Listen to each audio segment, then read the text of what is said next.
Hello everyone, this is Alex from Coinexx, and in this video I'm going to show you how to add indicators to your chart on Act Trader, Web Trader and the mobile platform.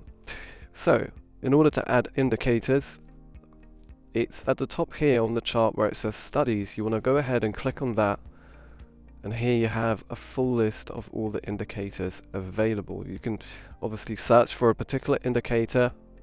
You can see the ones that are currently active on your chart. You can add some to your favorites, most popular, which are, well, the most popular indicators generally used. So for example, let's add a moving average. We're going to set the period. I quite like a 50-point moving average, but let's make it a bit more tighter. Let's do a 20-point moving average. We can also change the type of calculation within that moving average, so it can be an EMA, so an exponential moving average. Select the color of the line, so we're going to do let's do a bluish line,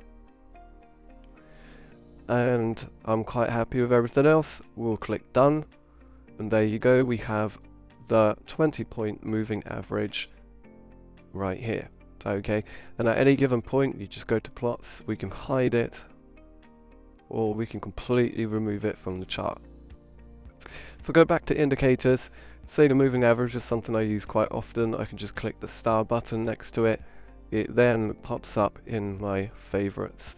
Okay, and under active indicators or active studies, I've got the 20-point EMA. Okay, so we can also add a few others. Let's add a stochastics indicator.